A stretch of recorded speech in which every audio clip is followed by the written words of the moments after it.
르세라핌, 아일릿과 관련된 악의적인 컨텐츠를 양산해내어 하이브에게 이제 소송을 받게 된 패스트뷰 관련된 기사가 메이저 언론으로부터 하나가 추가로 나왔습니다. 그리고 거기에는 패스트뷰의 입장도 포함되어 있어서 꽤나 흥미로운데요. 그래서 요거에 대해서 이야기를 나눠보도록 하겠습니다. 조선비즈, 네, 조선일보의 조선비즈에서 기사가 나왔어요.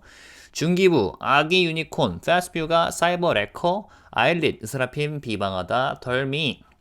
자, 요거 같은 경우는 저희가 이전에 지난 3월 1일이군요.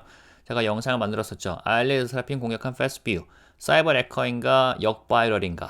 그리고 요 영상을 만들게 된 계기는 서울와이어에서 단독 기사가 나왔었죠. 하이브 아일릿 괴롭힌 사이버 레커 회사 법인 패스트뷰 황대영 기자님께서 작성해 주셨는데 요거 관련된 기사가 이거 말고는 본 적이 없거든요. 구글 검색, 뭐 네이버 검색해도 마찬가지지만 관련된 기사가 나오지 않았고 이번에 조선비즈가 최초로 후속 기사, 그러니까 후속 기사라기보다 관련 기사를 쓴 거죠. 이것 또한 좀 흥미롭습니다. 이렇게 흥미로운 주제를 왜 다른 기자님들은 다루지 않으시는지 궁금하네요. 아무튼 그래서 이 기사를 한번 좀 살펴보도록 하겠습니다.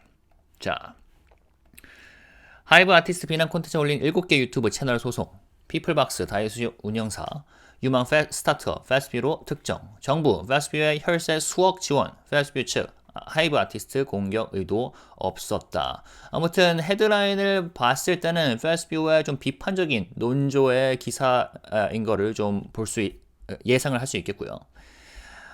읽어보겠습니다. 연 매출 330억 원, 누적 투자금 125억 원을 유치한 스타트업 패스트뷰가 복수의 사이버 레커 채널을 통해 국내 최대 연예기획사 하이브 소속 아티스트에 대한 비방 콘텐츠를 올렸다가 소송에 휘말린 사실이 확인됐다.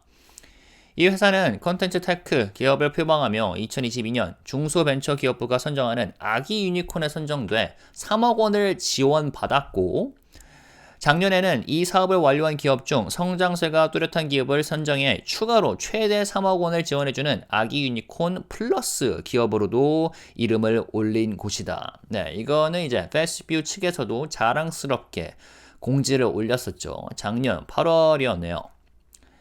패스트뷰는 중소벤처기업부에서 주관하는 2024 아기 유니콘 플러스 지원 사업에 최종 선정됐다고 21일 밝혔다.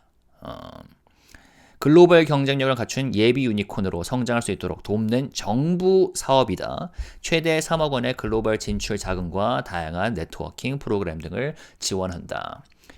자, 그래서 조선비즈는 아기 유니콘은 유니콘, 즉 기업 가치 1조 원 이상의 비상장 스타트업으로의 성장 가능성이 있으면서 민간으로부터 누적 투자 유치 실적이 20억에서 100억 원인 기업이 신청할 수 있다. 최근 유명 사이버 해커 유튜브 채널인 탈덕 수용사가 장원영 방탄소년단에 대해 허위 영상을 유포하다 적발돼 민 형사상 조치가 이루어진 가운데 정부가 스타트업에 대한 충분한 검증이나 관리 감독 없이 혈세를 낭비하고 있다는 지적이 나온다. 꽤나 비판적이면서도 뭐랄까 합당한 비판이라고 봐요. 제가 봤을 때. 왜냐면 저는 이런 법인에서 사이버 레카 형식의 컨텐츠를 양산하고 그것도 허위 사실을 유포하는 성격의 컨텐츠를 만든 건 비판을 받아야 마땅하다고 보는데, 자, 좀 더 보겠습니다. 패스트뷰가 운영 중인 피플박스가 하이브와 산하 소속사 아티스트를 비방한 컨텐츠, 뭐 이건 극히 일부이죠. 그리고 여기서는 지금 뭐 다른 콘텐츠도 많은 포함이 되는데, 자, 5일 서울중앙지법에 따르면 하이브는 지난해 8월 30일 제기한 손해배상 소송 관련 당사자 표시 정정 신청서를 최근 제출하며 피고 원을 특정했는데 이곳이 바로 패스트뷰인 것으로 나타났다. 이건 서울와이어에서 보도를 했죠. 그리고 지난해 하이브와 산하 소속사인 필리프랩 소스뮤직은 유튜브 7개 채널이 소속 아티스트를 비방했다는 이유로 2억 8천만 원 규모의 손해배상 소송을 제기했고요. 그리고 대상 채널은 여기 있습니다. 커연 토끼장, 엔터픽, 피플박스, 다이슈, 뉴진스팸, 이슈탄, 왕잼 이슈다. 이 채널은 하이브 산하 빌리프랩 소속 걸그룹 아일릿이 다른 아티스트 콘텐츠를 표절했다고 주장을 한편 소스뮤직 소속 르세라핌 멤버 관련 악의적인 허위 사실도 대거 유포했다. 그리고 조선비즈에서 소개하고 있는 몇몇 콘텐츠는 땡땡땡이 다널드와 엮이고 있는 이유, 땡땡땡땡 갑자기 비호감된 이유, 파도 끝없는 땡땡땡 노래 표절 의혹, 외색 논란 휘말렸다는 땡땡땡땡 현 상황 등의 콘텐츠가 대표적이다 라고 했는데 네, 수도 없이 많았습니다. 제가 지난 영상에서 이렇게 쭉 보여드렸죠. 그리고 그 영상에서 르세라핌 아일릿 팬분들께서 댓글을 남겨주셨는데 정리를 해주신 댓글이 여기 있었어요. 그렇죠? 저기에 올라온 쇼츠들 정말 르세라핌 코첼라 아직도 말 나오는 이유, 포카리 광곡 잘려나, 아일릿 근황, 데뷔 자체가 천운이었다는 르세라핌 홍은채, 뒤늦게 밝혀진 아일릿 원희 인성 논란, 허윤진 가창력 논란, 한국들 준비하는 르세라핌 근황, 홍은채 앞에서 미니즈한테 고백 갈긴 뉴진스, 묘하게 킹 받는다는 르세라핌 홍은채 어로, 충격적인 르세라핌 최근 망한 스타일링, 대학 축제에도 손절당한 르세라핌 아일릿 언급했다는 미니진, 한국 활동에 불만이 있어 보인다는 사쿠라, 고려대 뉴진스 연세대 아일릿 극과 극 축제 반응, 가수 자격 없다는 르세라핌 영상, 정말 별걸 다 베꼈다는 아일릿, 나락행 열차 타버린 르세라핌 홍은채 발언, 뉴진스 르세라핌 극과 극 무대 컨셉, 르세라핌에게만 없다는 세 가지, 걸그룹 라이브 실력, 절망편, 희망편, 그만 알아보자, 혈압 온다 라고 댓글을 남겨주셨는데 맞습니다. 딱 보기만 해도 어떤 스탠스로 컨텐츠를 만들었는지 확연히 드러나고요. 그리고 무엇보다도 단월드, 친일 요거 관련해서 컨텐츠를 만들었다는 것 자체부터가 일반 사이버래커 수준을 넘는다고 저는 보는데, 자 일단은 기사를 마저 읽죠. 네. 이에 하이브 등은 허위 영상 제작자 색출을 위해 지난해 9월 미국 캘리포니아 북부 이건 얘기를 했었죠. 디스커버리 제도를 통해서 유튜브를 보유한 구글을 상대로 외국 법적 절차에 사용하기 위한 증거 수집을 허가해달라고 신청했고 7개 채널 가운데 피플박스와 다이슈 채널 운영사가 패스트뷰라는 하스를 특정할 수 있었다. 자, 그리고 패스트뷰는 과거 소속 채널인 오토포스트를 통해 현대차 관련 허위 사실을 유포했다가 회사와 관계자 A씨가 민형사 처벌을 받기도 한 전력이 있는 곳이다. 지난 2020년 7월 오토포스트 전 편집장 A씨는 협력업체 파견직 B씨의 허위 제보 내용을 중심으로 현대차의 부당해고와 잘못된 조업 관행을 비난하는 영상을 오토포스트 채널에 게시한 바 있다. 이것 또한 제가 영상에서 다루었었습니다. 어딨죠? 네, 당시에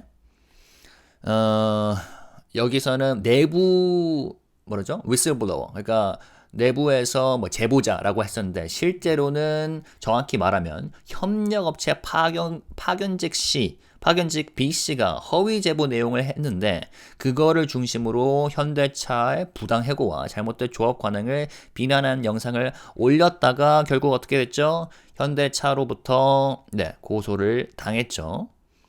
그리고 혐의를 인정했고 혐의가 인정됐고 배상 판결도 나왔었고요.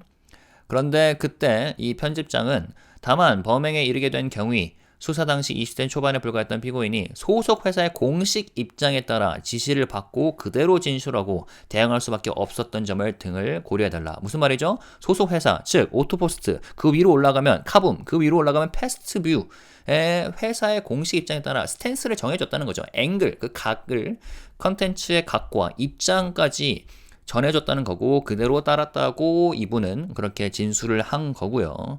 그리고 진짜 여러모로 악랄하다고 볼 수밖에 없는 게 이게 이제 현대차 관련된 콘텐츠를 만들면서도 일단은 허위 사실 유포부터가 악랄하긴 한데 그 영상의 댓글로 지금도 존재합니다. 이 댓글은 오토포스트 영상 문제 있는 차종 다 밝힙니다. 영상에 들어가면 정의선 현대차 그룹 회장에게 요구하는 대국민 사과 국민청원 여러분의 많은 참여 부탁드립니다. 구독자들에게 국민청원까지 부탁을 하고 그 링크를 댓글로 고정을 시키는 그런 행위까지 한 곳이었죠. 오토포스트, 즉 패스트뷰 관련 채널이 말입니다. 그거를 이제 그 조선비즈에서도 꼬집고 있는 거고요. 지적을 한 바 있고요. 자, 게시한 바 있다. 그리고 고소당했고 그리고 이 당시에도 사이버 해커로 알려져 있었습니다. 블라인드에서 오토포스트 관련된 오토포스트 그러니까 패스트뷰 관련된 컨텐츠 혹은 패스트뷰 관련된 포스트를 누가 올렸어요. 그래서 여기 사이버 해커 아닌가? 오토포스트 유튜브 채널. 그래 지금 검색해보고 왔는데 주식회사 카붐이라는데 여기가 패스트뷰임. 이전에도 이야기를 나왔다는 거죠. 그러니까 찾아만 봤으면 정부에서 이걸 몰랐을까? 몰랐다고 한다는 게 과연 납득이 되는가? 저는 납득이 되지 않습니다. 왜냐? 아기 유니콘 선정된 게 2024년이었죠. 근데 이렇게 무리를 빚게 된 게 몇 년 전이니까 2022년부터 말이 나왔으니까 글쎄요. 저는 납득이 되지 않는다 보고요. 자, 다시 넘어가겠습니다. 2015년 직장인을 위한 경제 트렌드 콘텐츠를 제작하는 채널로 첫 발을 뗀 패스트뷰는 2018년 4월 법인으로 설립됐다. 차별화된 콘텐츠를 다양한 채널에 유통하고 트래픽을 극대화해 수익화할 수 있는 인공지능 솔루션을 내놓고 있다고 밝힌다. 네, 외국분들은 지난번에 저 영어로도 영상 올렸었는데 이거에 대해서 이렇게 설명하고 있습니다. 컨텐츠 팜이다. 그러니까 뭐 AI나 뭐 아니면 그 직원들을 동원해서 컨텐츠를 무수히 양산해내는 그런 용어가 있다고 해요. 컨텐츠 팜이라고 영어로. 그러니까 뭐 말은 거창하게 해도 결국은 대표는 이삭 줍기라고 표현을 했죠. 본인들의 사업은 결국은 이런 사람들의 흥미를 유발하는 혹은 악플을 유발하는 그러니까 사람들의 관심을 끄는 어그로 영상을 양산해내는 그런 콘텐츠가 사업의 중점이 아닌가 저는 생각이 되고요.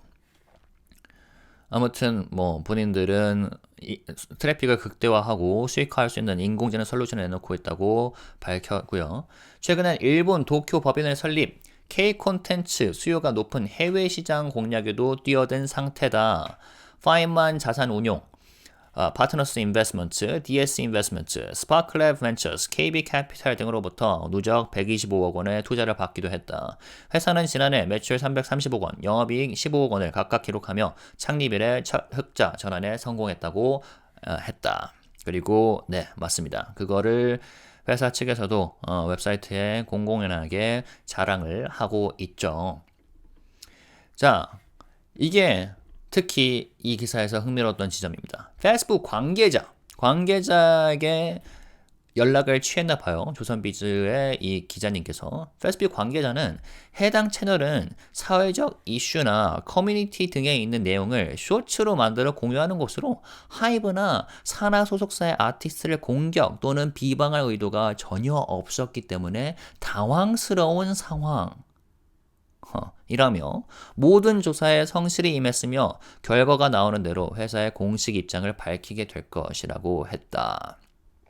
이어 근데 그 전에 공격 또는 비방할 의도가 전혀 없었기 때문에 무슨 말이죠? 본인들은 잘못 없다 이거예요. 우리는 그냥 이슈가 되고 있는 거를 그냥 날랐을 뿐이다 라고 하는데 이거 읽고 제가 무엇이 생각나는 줄 압니까? 사이버 해커 중에 유명한 채널이 있죠. 뻑가라고. 그때 당시에 스트리머 잼미님이라는 스트리머 분께서 생을 마감했던 그런 사례가 있었습니다. 그때 당시에 이 채널 뻑가라는 채널이 이 자살을 몰아갔다라는 그런 비판을 받았을 때 당시에 그 채널 운영자가 이렇게 말했습니다. 자신은 모든 선동을 주도한 적이 없다. 자신이 첫 영상 올린 시점은 다른 인터넷 커뮤니티의 각종 선동과 혐오가 이미 판을 치고 인터넷 언론에서 먼저 혐오 표현 관련 기사를 작성한 후였다. 자신은 어떤 일이 터지면 뒤에서 정리만 하는 사람이다. 그리고 자신은 근거 없는 악성 루머를 퍼뜨린 적이 없었고 오히려 DC 인사이드, FM코리아에 올라온 악성 루머의 사실 여부를 정리해 영상에 담았다. 어떻게 생각하십니까? 좀 비슷한 논지라고 봅니다. 그런데 사이버 해커 관련해서 많은 사람들이 비판을 하고 있는 게 악플을 유발을 한다는 거죠. 하나의 플랫폼을 제공함으로써 특정 이슈, 특정 셀럽에 대해서 굉장히 비난을 하는 사람들을 모아서 댓글을 달게 만드는 컨텐츠가 이제 사이버 레커라고 보는데, 그걸 이제 패스트뷰가 저는 그때 당시에 주도를 했다고 보고 있습니다. 왜냐면 이런 컨텐츠를 만든 그 유형만 보더라도, 그렇죠? 근데 이제 하나의 질문은 이거죠. 그때 지난 영상에도 말씀드렸다시피 과연 어떤 의도가 있었을까? 네. 아니면 의도 없이 진짜 말 그대로 이게 돈이 될 것 같으니까, 조회수가 될 것 같으니까 이 영상을 만들고 제작을 하고 올렸을까? 그런데 하나의 의문점은 이때 당시에 동시다발적으로 비슷한 논지의 콘텐츠가 올라왔단 말이죠. 그러면은 뭐 사이버 레커들은 본인들은 이제 그런 이슈를 정리만 한다고 하고 있잖아요. 정리만 해서 올린다. 근데 그 타이밍을 봤을 때 패스트뷰 같은 경우는 오히려 주도를 하지 않았나, 약간 그런 의혹이 듭니다. 근데 이제 중요한 거는 다시 한번 말씀드리면 그 의도죠. 누군가로부터 의뢰를 받았느냐. 그렇게 되면 더 큰 문제가 되는 거고, 그렇지 않다고 해도 사이버 레카형 법인이라는 그런 비판으로부터 저는 자유롭지 못한다고 봅니다.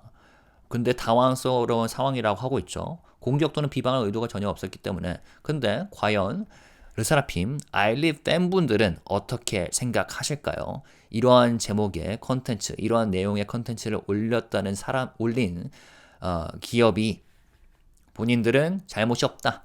네, 비방할 의도가 전혀 없었다. 공격할 의도가 없었다. 그래서 우리는 당황스럽다라고 말하는 게 딱히 이해가 가진 않고요. 그리고 조사에 성실히 임했다. 뭐 잘했습니다. 결과가 나온 대로 회사의 공식 입장을 밝히게 될 것이다. 근데 그 결과가 어떤 결과가 나오든 간에 이러한 컨텐츠 만들었다는 거에 대해서는 이 사실은 전혀 변하지 않습니다. 단월드, 그리고 외색 논란, 허위 사실 유포 했다는 거에 대해서는 변치 않는 사실이죠. 그거에 대해서 반성하는 그런 논지는 없고요. 물론 공식 입장에서 그 반성의 기미가 보이게 될지는 우리가 지켜봐야겠죠. 자, 그 다음 내용. 이어 커뮤니티 등에서 회사 대표는 물론 전 대표까지 끌어들여 허위사실 유포와 인격 모독까지 나오고 있어 이에 대한 고발 조치를 진행하려고 한다고 덧붙였다. 네, 오히려 한 발 더 나아갔습니다. 너네들 우리 회사 욕해? 우리 대표 욕해? 고발 고쳐한다? 이렇게 하고 있는 거죠. 물론 뭐 커뮤니티 등에서는 뭐 여러 가지 이야기가 나오고 있는 거는 저는 인지하고 있습니다. 그리고 지난 영상에서도 제가 일부러 다루지 않았죠. 예를 들어서, 그리고 뭐 댓글에서도 어떤 분께서 뭐 언급을 해주셨는데, 지금 전 대표가, 그러니까 창업자가 오하영 씨일 겁니다. 제가 좀 자료가 많아서 잠깐만요.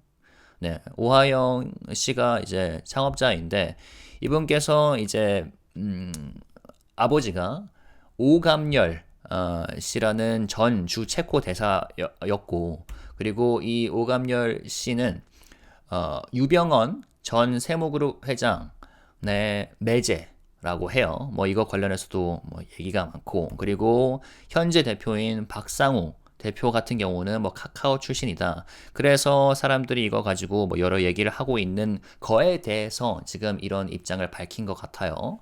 허위사실 유포와 인격 모독까지 나오고 있어. 이에 대한 고발 조치를 진행하려고 한다. 뭐 이거는 제가 넘어가도록 하겠습니다. 왜냐면 제가 영상에서 뭐 누누이 말씀드리듯이 최대한 저는 사실관계가 완벽하게 밝혀진 거에 대해서 다루려고 하고 있기 때문에, 그리고 뭐 다른 내용을 끌고 오게 되면은 본질이 희석될 여지가 있기 때문에 저는 최대한 다루지 않으려고 하고요. 그리고 뭐 일각에서는 그런 시각이 있죠. 카카오가 작년부터 일어난 많은 것들의 배후에 있다. 그래서 뭐 중국, 카카오, 뭐 SM 이렇게 얽는 그런 뭐라 그러죠? 관찰 혹은 그런 종류의 뭐 논의가 이루어지고 있는 거는 인지를 하고 있는데, 어느 정도 사실일 수도 있죠. 그거는 이제 밝혀져야 하지만 저는 오히려 그게 이제 좀 어떤 현안에 대해서 희석이 될 여지가 있다라고 보기 때문에 최대한 그 부분에 있어서는 조심을 하려고 합니다. 그리고 뭐 카카오 같은 경우는 워낙 그 규모가 크고, 그리고 카카오에 몸 담았던 사람들이 워낙 많다 보니까 뭐 연결을 하게 되면은 뭐랄까? 관련이 없는 사람들이 별로 없다고 느껴질 정도로 연관이 많이 있을 수도 있거든요. 그런 면에서 좀 조심을 하는 편이죠. 아무튼 간에 이게 이 관계자, 패스트뷰 관계자가 했던 발언의 그 맥락이다. 대표 그리고 전 대표 관련된 뭐 여러 의혹 그리고 뭐 여러 이야기들이 커뮤니티에서 진행되고 있는데 이거에 대해서 고발 조치를 진행하려고 한다. 그런데 다시 한번 말씀드리지만 이들이 만들었던 컨텐츠, 이들이 만들었던 행위에 대해서 반성의 여지가 있는가? 적어도 지금은 없습니다. 이 기사에 나온 대로는 없고요. 물론 이 기사 또한 우리가 조심스럽게 접근을 해야겠죠. 왜냐면 이 뭐 기사의 논지를 완성하기 위해 선별해서 이 페이스북 관계자의 입장을 담았을 수도 있으니까요. 그리고 뭐 공식 입장이 나오면은 거기 또 어떤 식으로 스탠스를 취할지는 지켜봐야겠죠.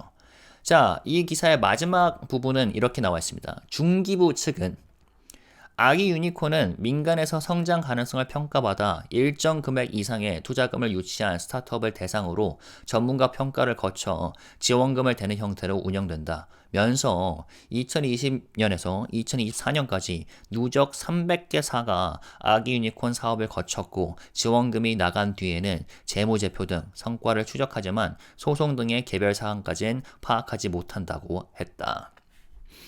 네, 어떻게 보십니까? 납득이 가는가요? 뭐 논란의 여지가 있는지는 모르겠네요. 저는 개인적으로 이러한 콘텐츠를 법인이 양산해낸다. 그것도 엄청나게 많은 분량으로 사회에 해악이 되는 콘텐츠 혹은 사업이라고 보거든요. 그리고 이제 이 기업이 본격적으로 해외에 뻗어가려는 상황이기 때문에 정부 측에서도 이거에 대해서 적절하게 브레이크를 걸거나 해야 되지 않는가 저는 생각이 듭니다. 그런데 이 기사에 따르면 정부는 중기부 측은 발뺌을 하고 있죠. 개별 사항까지는 파악하지 못한다. 네. 하지만 이 기사의 논지는 이렇게 돼 있는 것 같습니다. 결국은 국민이 내는 이 혈세가 이런 아기 유니콘 기업의 지원금으로 활용이 되는데 이 기업이 오히려 아티스트를 허위사실 유포를 하면서 사이버 레카형 컨텐츠를 만들어서 허위사실 유포와 인격 모독을 당하게 했죠. 즉, 이 관계자가 했던 말, 허위사실 유포와 인격 모독이 아티스트에게도 적용된 겁니다. 어떤 아티스트? 르세라핌과 아일린, 이 채널들이 비난을 했던 아티스트 말이죠. 그래서 뭐 유감이네요. 그렇죠? 자, 전체도 다룬 것 같고요. 어떻게 생각하시는지 댓글로 남겨주시면 감사하겠습니다. 그리고 제가 몇 번이나 말씀드렸듯이 이게 그 영어로 말하면 developing story잖아요. 계속 새로운 사실이 앞으로 밝혀질 수도 있는 사실이기 때문에 저희가 댓글 달아주실 때 좀 최대한 많은 것들을 고려하면서 달아주시길 바랄게요. 우리가 황색 언론, 옐로우 저널리즘, 그리고 사이버 해커를 비판하는 사람이라면 우리가 하는 말과 우리가 쓰는 글에 있어서도 어느 정도 좀 무게감을 갖고 써야 된다고 저는 보는 입장이기 때문에 저희가 먼저 이 문화와 이 사회를 좀 바꾸는데 앞장설 수 있도록 열심을 다하면 좋겠고 저부터 그 열심을 다하겠습니다. 화가 나더라도 그리고 분노를 하더라도 최대한 컨트롤하면서 콘텐츠를 만들어야 하는 시점이지 않나 싶습니다. 네, 이상이고요. 영어로 넘어가도록 하겠습니다.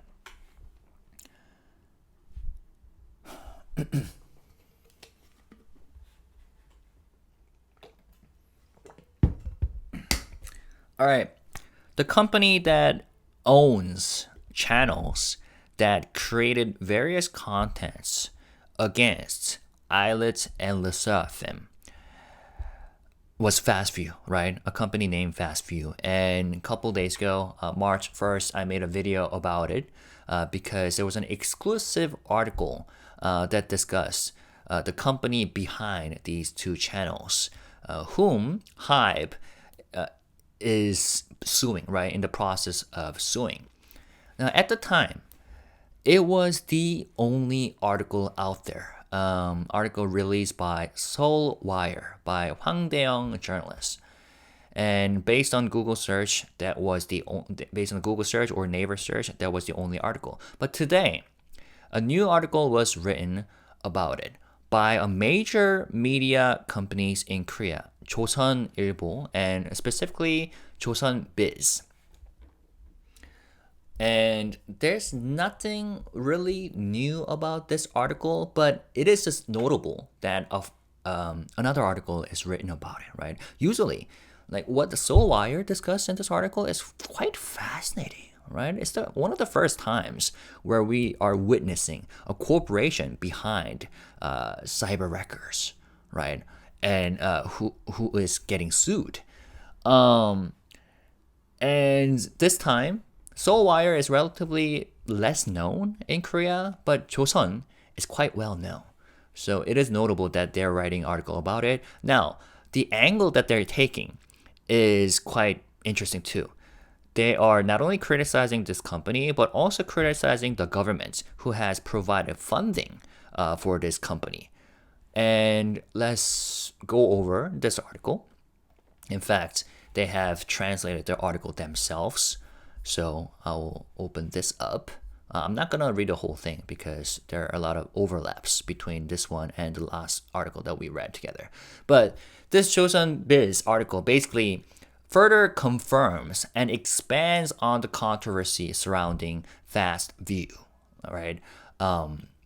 Like solidifying its role in operating YouTube channels that spread defamatory content against islets and LSFM. So the report reveals that FastView, a startup recognized as an infant unicorn, 아기 unicorn, by the Ministry of SMEs, small to medium enterprises and startups, received government funding and significant private investments. But despite positioning itself as a content tech company, it was found to be behind multiple cyber wrecker YouTube channels that produced defamatory content against HYBE and its subsidiary labels. The article confirms that FastView operated PeopleBox and Taishu, two of the 7 channels named in HYBE's lawsuit, which falsely accused Islet of plagiarism and spread malicious rumors about LSFM members. And of course, through legal action in a US federal court, HYBE was able to trace these channels back to FastView, this company that we talked about. And this isn't the first time that FastView has been involved in such controversies. The article highlights FastView's past misconduct through its former affiliate, AutoPost, which spread false allegations against Hyundai Motors back in 2020. The former editor-in-chief was criminally convicted for publishing misinformation based on a fabricated whistleblower account.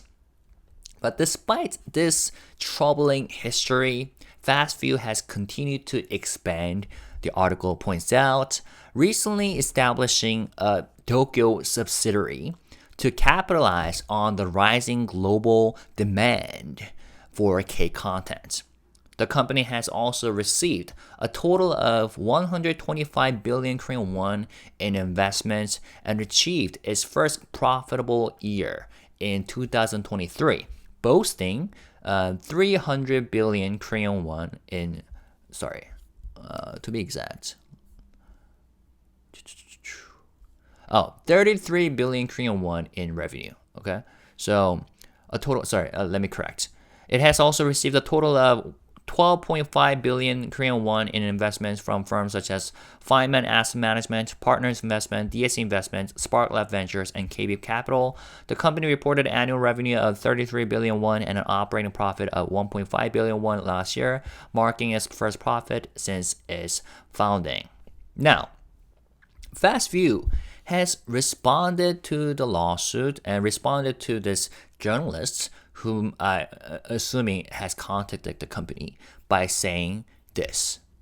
The channel creates and shares short videos based on content in social issues or communities, and we had no intention to attack or defame any artist from HYBE or its affiliate companies. So this is a surprising situation, they said, and added, we have cooperated sincerely in all investigations and will announce the company's official stance as soon as the results are available. They further added, since false information dissemination and defamation have arisen involving not only the current but also the former representative of the company in communities, we are considering taking legal action. In other words, they're saying that we have not done anything wrong. We didn't have any evil intentions. So this is very surprising that we're at the center of controversy. In fact, we're considering taking legal actions against those whoever are, talking bad stuff about our founders or of our CEOs. So that's what's going on. Also, according to the article, the Ministry of SMEs and Startups also made a response. So they contacted the government too, who said emerging unicorns are operated in a manner that provides grants after expert evaluations to startups that have secured a certain amount of investment deemed to have growth potential from private sources. Also noting, between 2020 and 2024, a total of 300 companies have participated in the Emerging Unicorn Program, and while performance measurements like financial statements are tracked after grants are dispersed, specific issues such as lawsuit are not monitored. In other words, they're the same, saying, I don't know, we haven't done anything wrong. Like this company, whatever they're doing is on them. We have nothing to do with that, right? Even though they're the ones who provided funding for the company in the past. So, yeah, this article just further strengthens the case against FastView, exposing a pattern of unethical media practices and willingness to engage in misinformation for profit. And it raises serious concerns about government funding oversight, right, as taxpayer money was awarded to a company now embroiled in a major defamation scandal, although the company itself is saying that they have done nothing wrong. Now, let's dig further. I feel like the case surrounding FastView is deeply concerning on multiple levels, and I know a lot of my subscribers, a lot of users have commented on my previous video in line with this opinion that I just gave, right? Because particularly regarding this company's business practices and its ties to cyber wrecker activities and its response to the allegations, right? This response is something new as per today's article, right? So FastView is presenting itself as a legitimate content tech company, right? And it has now been exposed for operating YouTube channels that spread false and defamatory content, targeting artists, right? But this company's stance and response to the scandal raised even more troubling questions. So first of all, let's talk about the scale of FastView's cyber wrecker activities. The pure scale. I mean, one of the most alarming aspects of this controversy is the scale and organization behind FastView's operations. And HYBE's legal action revealed that the company wasn't just passively involved in distributing false content. It was actively managing multiple cyber wrecker channels that are Peoplebox and Taishu, potentially as part of a broader network of other YouTube accounts, right? Who knows how many more there are. And these channels have systematically published slanderous videos with clickbait style titles, right? Pushing narratives that could seriously damage the reputations of major K-pop artists. And the fact that FastView was running multiple platforms under different names suggests that this wasn't a mistake or isolated incident. It was a deliberate strategy to manipulate online discourse for profit. And what's even more concerning is the nature of the content. So, one of the users made this comment on my previous video, listing some of the most malicious contents made by these channels against LE SSERAFIM and Outlet. And here it goes. Why LE SSERAFIM's Coachella performance is still being talked about. Did Outlet get cut from the Pocari Sweat advertisement? LE SSERAFIM's Hong Eun-chae was her debut pure luck. Outlet's One He exposed controversy over her personality. Hyunjin's alleged vocal issues, LE SSERAFIM preparing to leave Korea, NewJeans awkwardly confessing to Minijin in front of Hong Eun-chae, LE SSERAFIM's Hong Eun-chae strangely annoying comments, shocking fashion disaster, LE SSERAFIM's recent styling, LE SSERAFIM snubbed even at university festivals, Sakura seems unhappy about her activities in Korea, extremely different reactions to NewJeans, LE SSERAFIM and Outlet at university festivals, not qualified to be singers, LE SSERAFIM video, Outlet, did they copy everything? LE SSERAFIM's Hong Eun-chae's comments sparks outrage. Train wreck moment? NewJeans and LE SSERAFIM's controversial stage concepts. And then this user said, let's stop looking into this. Blood pressure rising. So yeah, they were actively fueling negative narratives against HYBE artists, particularly LE SSERAFIM and Outlet. And these videos weren't just commentary or discussion based. They were deliberately framed to provoke controversy, incite fan wars, and generate outrage-driven engagement. So, this level of orchestrated misinformation resembles the patterns seen in malicious smear campaigns, which can have real-world consequences on artists' careers and mental health. And in fact, the fact that they talked about Dan World and made connections between LE SSERAFIM and the religious cult, is so serious and shouldn't be overlooked, right? Spread of misinformation right there, defamatory content right there. Now, secondly, FastView's role in the HYBE lawsuit isn't an isolated event.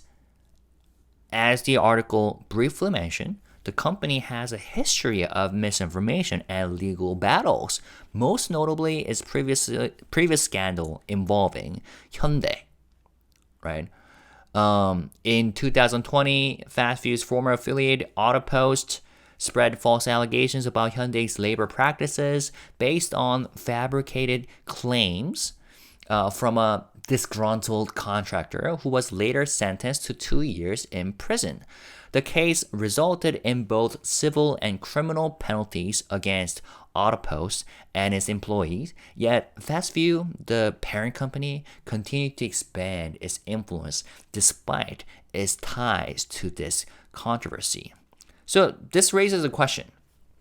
Was FastView's entire business model built on spreading sensationalist misinformation for engagement? Like, the company's pattern of targeting major corporations and individuals for negative press suggests a reckless approach to content creation, one that prioritizes clicks over credibility. And as some users have pointed out, it seems like they are a typical content farm, right? There's nothing new about this type of content farm, which according to Wikipedia, is a company that employs freelance creators or uses AI tools to generate a large amount of web content, specifically designed to satisfy algorithms for maximal retrieval by search engines, a practice known as SEO, right? The primary goal is to attract page views and generate advertising revenue. Their emergence is often tied to the demand for true market demand content based on search engine queries. Yeah. And thirdly, despite mounting evidence, the company downplayed the allegations, right? Claiming that its YouTube channels merely shared content from social discussions and had no intent to harm HYBE or its artists. And this response is problematic for several reasons. Like, all right, first of all, if FastView was unaware of the impact of its content, it shows gross negligence in monitoring its platforms, right? But if the company was aware of the harm but continued its actions, it suggests a deliberate strategy of media manipulation. And now, the company's attempt to frame itself as a victim, claiming that its executives were being unfairly targeted, follows a common tactic of misinformation networks, where those spreading false narratives attempt to position themselves as being unjustly silenced, right, or unjustly victimized. Also, FastView's promise to take legal action against those discussing its involvement in the scandal suggests that it is more concerned with damage control than accountability. Instead of addressing the real issue, which is its role in running cyber record channels, it is instead shifting the conversation toward alleged defamation against itself. Now, I know some of the users have talked about these representatives, the CEOs and the founders, which I intentionally did not really discuss in my previous video because I thought there are just separate matters and we need to focus on what really matters. But just to give you more context, so that you can understand why they are mentioning legal action. So it turns out that the founder, Oh Ha-young, had his father was he passed away, but ambassador to Czechoslovakia. He used to be an ambassador who had connections, family connections to a very powerful family who had connections with a religious cult, right? So people are saying that there's very fishy, something fishy about it with this founder. Also, the current CEO, Park Sang-woo, has worked at Kakao. So people are making all sorts of connections. But as I have mentioned before, I know what people are talking about, and I know like what people are concerned about. And a lot of people are making connections between like Minijin, SM Entertainment, Kakao, and all the affiliates, right? With like China and other foreign investments, financial backers. And maybe that's a valid criticism. And maybe one day everything might turn out to be true, or there's something valid about it. But I want to be cautious about how I approach these issues, especially when it comes to conspiracy theories. Although some of the stuff are already beyond the level of conspiracy theories, but I want to be careful about connecting dots. But I know the stuff being discussed out there. The thing is, I'm generally critical of the yellow journalism and K media, right? And the manner by which they report stuff. So I want to be a example first. I want to be as a content creator, before criticizing others, I want to be cautious and careful myself first. So please understand why I decide not to discuss certain matters in depth, right? But maybe one day when there are more evidence or receipts, I will eventually talk about them if that's the case. All right. Now, moreover, let's talk about government funding. So one of the most shocking aspects of this case is that FastView received millions of money, Korean won, funding, in government funding while engaging in these activities, right? The Ministry of SMEs and Startups awarded FastView the status of infant unicorn a title that is meant to recognize startups with high growth potential, and provided at least 600 million Korean won in funding. Yet, when they were asked about FastView's legal troubles, the government admitted that it does not track lawsuits or ethical concerns when evaluating companies. This means that public funds may have been used to support a business engaged in online manipulation and defamation. And this raises a much larger issue. How many other companies have received government funding despite having questionable practices? And that's the question I think this article would like to ask, or would like other people, other readers to ask, right? If FastView could pass the government's vetting process, it suggests that there are serious flaws in how taxpayer money is allocated to startups. And lastly, despite the legal battles, FastView continues to expand. Like I said in my previous video, expanding abroad, recently establishing a Tokyo subsidiary to distribute K content in Japan. The company has also secured billions of Korean won in private investment, raising concerns that investors may not be fully aware of its ethical and legal issues. If they are already fully aware, maybe that's even worse. But who knows? So, if FastView successfully rebrands and shifts its focus to international markets, I don't know, it could perhaps escape scrutiny in Korea while continuing its very questionable content strategies abroad, if not already. And given its so-called AI-powered content distribution model, there's also a risk that FastView could use automation to spread misinformation on an even larger scale.